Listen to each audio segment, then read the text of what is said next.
Hi guys, Vanessa Reiser, a therapist. I'm talking to you today about how to recover from narcissistic abuse.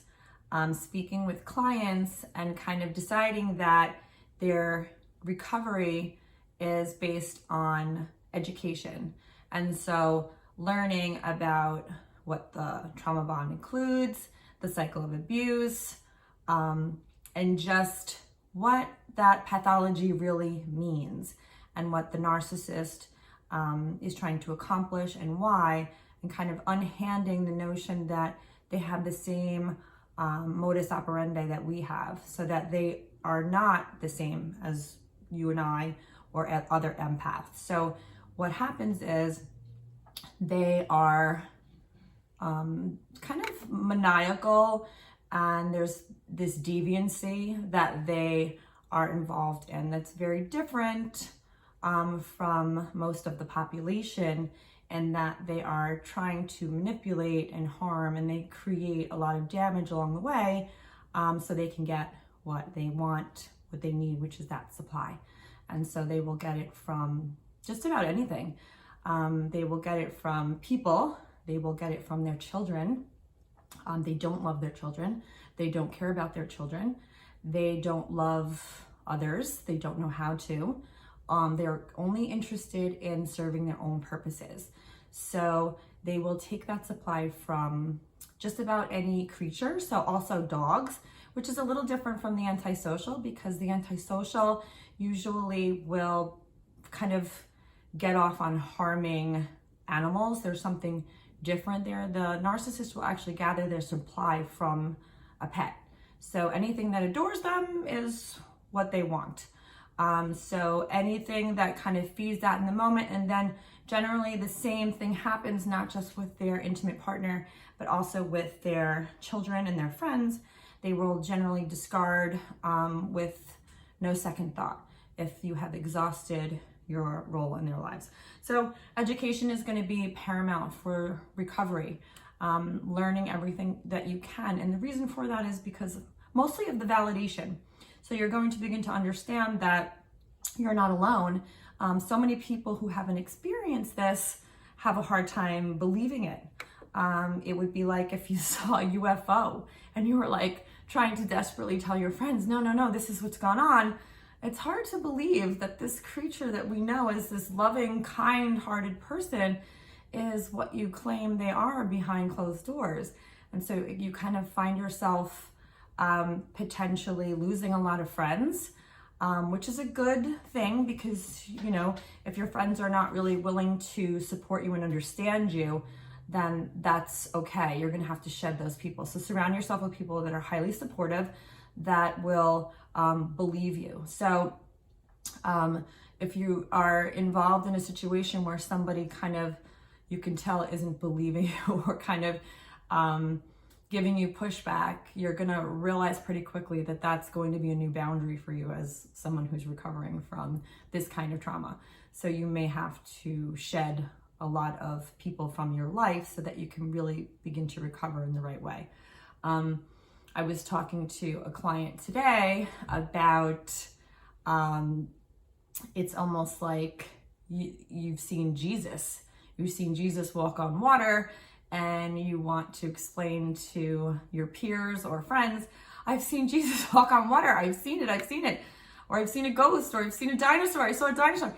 And there's kind of this, okay, yeah, that's interesting, because there's no reference or gauge for them to kind of go against. It's just your word, and it's fine as long as they support that word and believe you. But you will find people will really shy away from this because they consider it to be kind of outrageous. This is really hard for them to digest.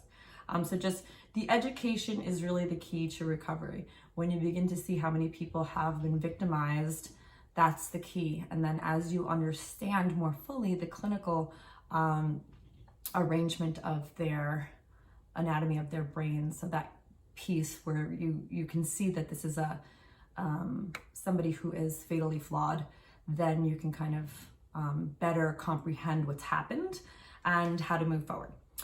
So that's going to include another interrelated piece, which is developing that trust in yourself.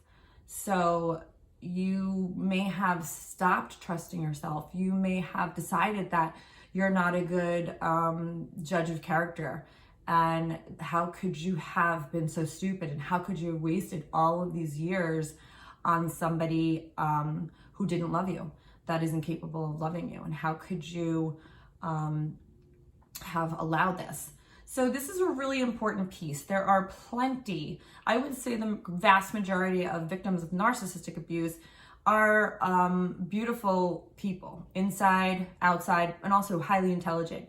And there is no reason for you to come down on yourself if people kind of give you that business. Try to get away from that victim blaming mentality, because it's not going to serve you. It has no value.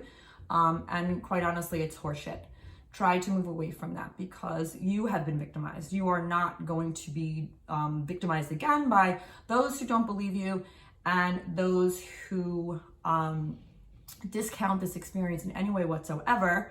And so you really need to kind of develop that trust. It is not your fault. The same way it wouldn't be your fault if you were a child who was abused by a pedophile. It is just not your fault. These people are very skilled at what they do. There's so much work that goes into being a narcissist. So even in learning about their behaviors, you may reflect and realize there were times where they would antagonize you in front of people until you would react. And that was so that around other people, you would look a certain way and they could kind of begin to build a story around your character. And so there's so much premeditated abusive behavior that goes into this that you can't really foresee. It's almost like you go through a portal and in your rearview mirror, you're kind of like, what the fuck just happened? That's crazy that you get taken on a ride. It's very much like being in a cult. It's very much like dealing with a cult leader. And so you're brainwashed. Narcissists will brainwash their children. Very, very common for children to get gaslighted and brainwashed by the narcissistic parent. So they are kind of in a state of confusion for very many years. And so the narcissistic parent will convince the child of all different kinds of things. And the child generally, I believe the age is around 30 when they begin to develop an understanding that parent is either discarding them or not giving them the attention that they feel is adequate. So it usually shows up around that age, and then they will kind of have a better understanding. It's very hard when that's all you know as a child to see this parent kind of behave this way. In fact, more than likely the child could present as a narcissist also. So there's some data suggesting that there's some lineage around narcissism. So it's very important to recognize that education is the key. So surrounding yourself with the knowledge, and that is because the validation is there. You're not alone. You're not alone, and you are to be believed. So if you come to your therapist or your friends and you say, I saw Jesus walk on water, then you saw Jesus walk on water. That's what's going on. So this isn't really a religious reference for those of you out there who are taking issue with that. It's really an analogy around being believed in spite of not seeing it yourself. So if your friends tell you, this most wonderful person that you see everywhere doing all this philanthropic work is the same person who abused me, is the same person who psychologically created trauma in my head, heart, and soul, and the trauma within my children, you really need to take a pause and understand that what you see is not always what you get. What's going on behind closed doors is oftentimes a very different story, and you are to be believed. I believe you.